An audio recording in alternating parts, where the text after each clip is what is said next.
So today on Unpacked, we've actually been hanging out in the studio with Miss Kerri Clark, my dear friend. And we're going to be talking about Kind, what's happening.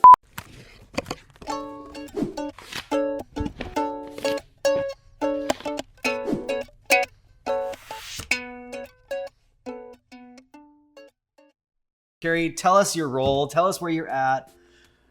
I am the VP of Packaging R&D at Kind Snacks, technically part of the health and wellness platform Mars. So that includes the Kind brand, Nature's Bakery, and True Fruit.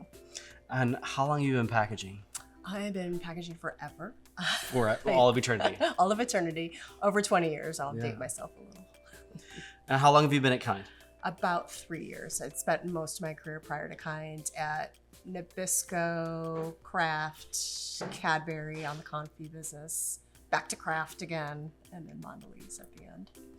So coming into a business like Kind, obviously there's been some acquisitions, but a lot of it is around bars, right? Mm-hmm. Like, I don't know what percentage, but 90s? It's largely around bars. We've got a variety of bars. We do have a pretty strong granola business as well, but it is predominantly bar business. So obviously you're a packaging person. True that. What does packaging innovation look like for a brand like Kind? I think we're kind of on a bit of a journey on packaging innovation. I think for us is a lot of kind of getting back to who is our consumer, how and where are they using our product. We've done some research with consumers, some ethnographies, and trying to understand a little bit better. How are they buying it? Where are they buying it? What are they doing with it when they get home? The consumer does some wild things with our stuff and stuff that we didn't intend. They take it home, they take the carton off, they put it in Ziploc bags. We've got consumers that are taking whole cartons of Kind bars and stuffing them into the side panel of their car door. You would never think that it was a car tack, but apparently it is to some consumers.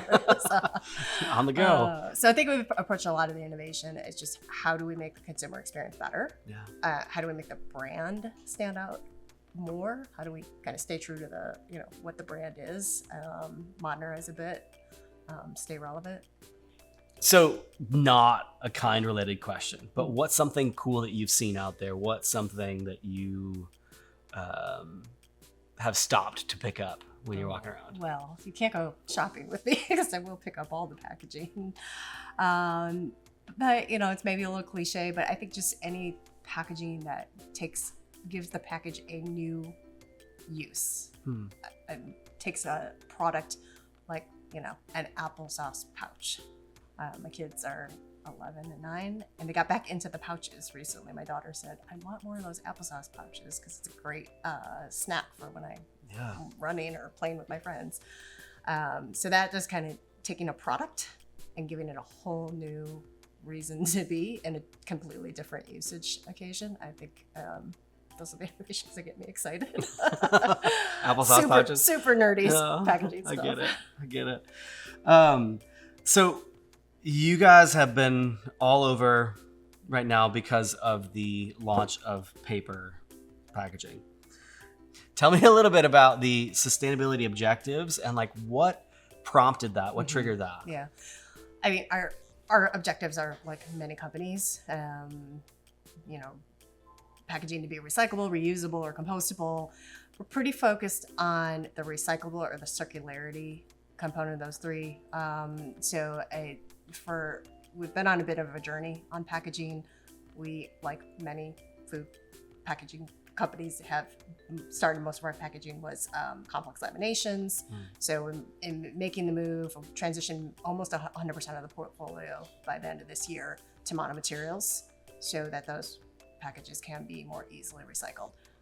But if you know anything about packaging and end of life and the whole ecosystem and the infrastructure that we don't control, is it actually being recycled is at very low rates. So paper is about, we think the scale exists, the means to recycle paper exists today. And it's, curbside bin is the easiest way a consumer is going to actually take that action to recycle their package. adoption rates on store drop-off programs are still pretty low. It's that extra step. We Yeah. don't make it super easy and super intuitive for the consumer. They're probably not going to do it. So that's why we're making the play in paper. Again, we just think it's going to scale faster. So when did you guys start looking at this? So about 2 years ago, we started talking about paper. What if we did a kind bar in paper? We actually did a previous test, very small scale, online only, for a kindsnacks.com consumer, and it was well received, but really kind of small scale. We got some great feedback. Some surprising feedback, actually pleasantly surprising. I was super concerned, I think as most people are with paper, about the durability through use. Post-use purchase intent was as high as it was pre-use. So that was a really, gave us the confidence to kind of take the next step and move forward. We wanted to do a retail test, understand how the paper was going to be received at shelf, at point of sale. Yeah. We're kind of iconic for our clear packaging and being able to literally see the product. So we really need to feel comfortable that a consumer was going to go with us if we moved away from that clear wrapper. Tell me about those meetings, those challenges with moving there were a lot of challenging conversations about it's got to be clear. Our tagline is ingredients you can see and pronounce. If you can't see it, that's not what kind is. But I think if you can get people to go along with it's the right thing to do, and we're going to do it slowly. We're going to test and learn. We're going to see how consumers react. Do they get it? Do they know what the product is inside still? Are they willing to make that trade-off in the name of sustainability? And that is some of the feedback we got on that first test is, I like being able to see the product. That is a preference, but in the name of sustainability, putting it in a recyclable package, I'm okay with it. And I think there's so many brands that need to hear that, because I think brands are fixated on the way that it's always been done. Yeah, we tell ourselves stories about the things that can and cannot change in our brands and our packaging that are often our own stories. Yeah. Whereas consumers, there may be some rubs, there may be some adjustment, but in some cases, consumers don't care as much as we do. Yeah, exactly. So when you guys, a big hurdle that a lot of brands have is cost, COGS, and a lot of times changes to any types of changes.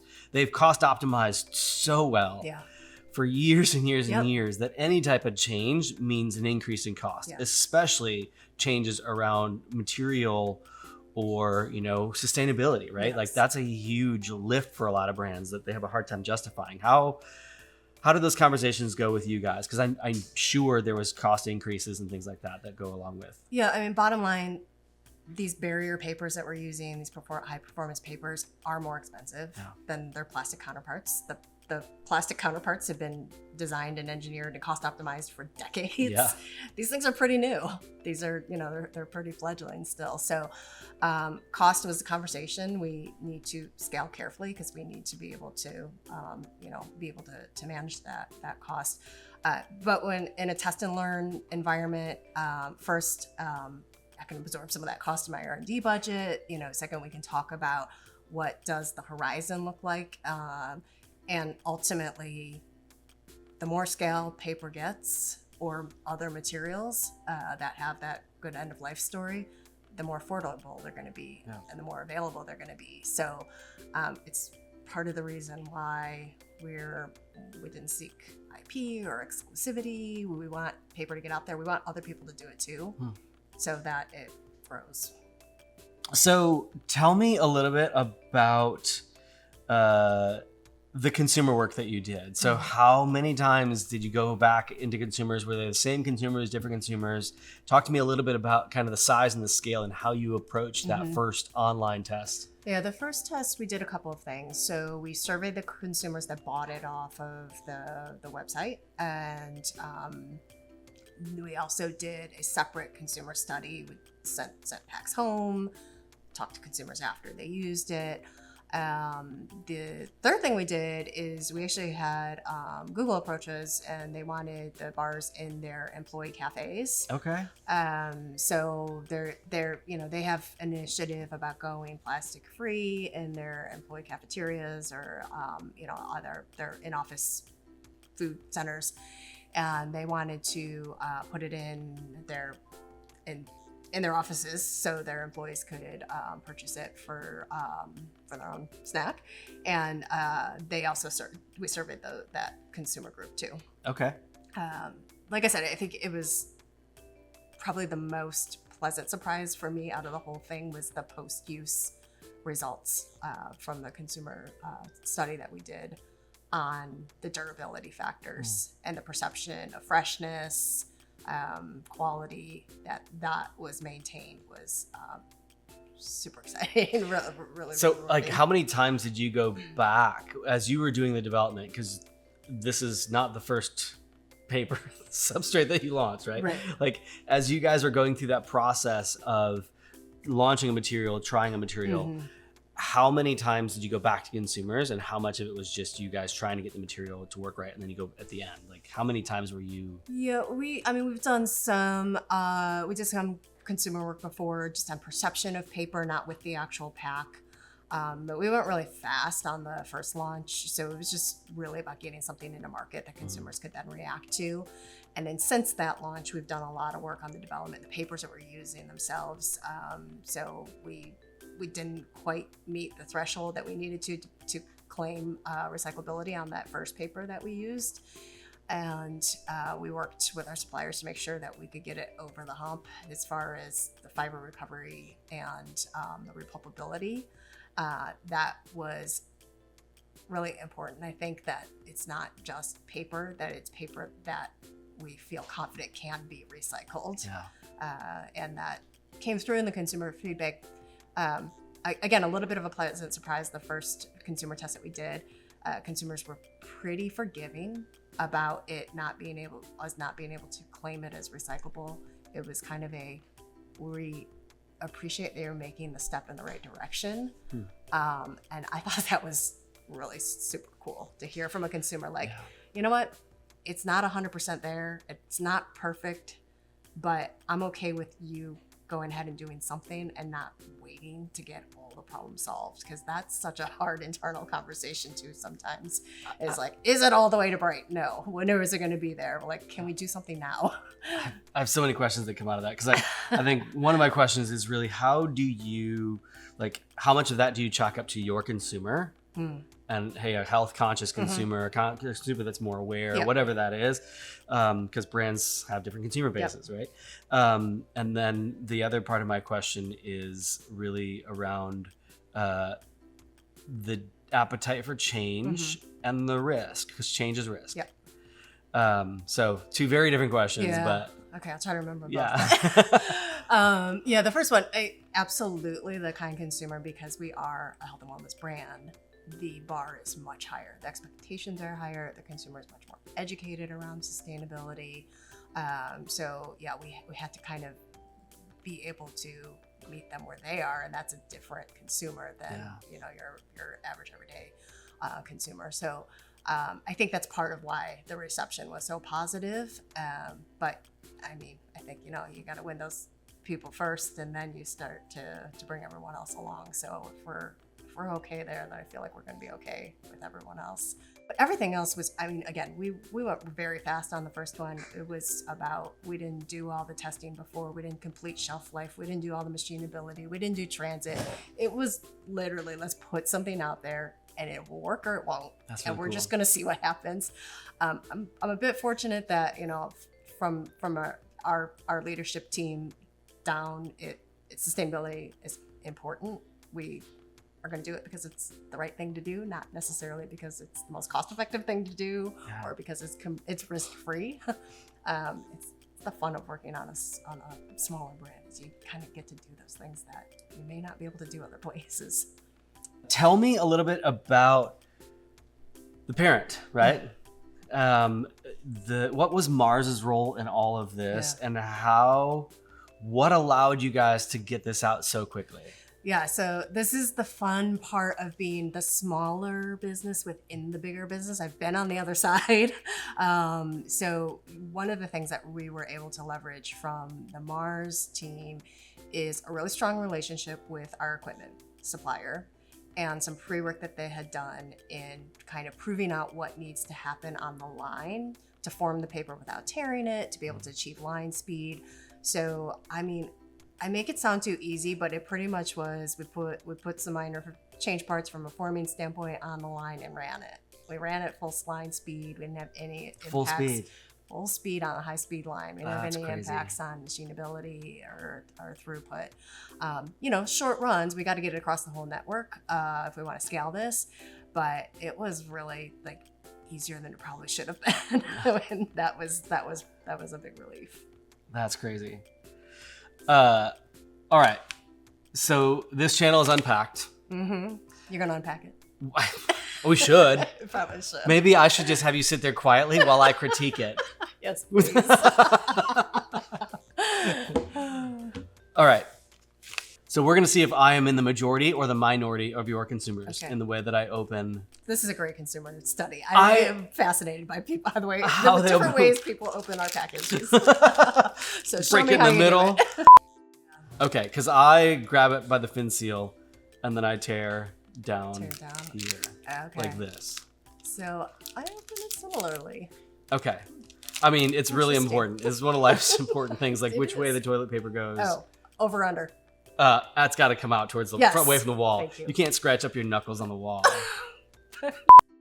All right, so this one actually opens a lot easier. Oh, so we did get consumers that said that to us too.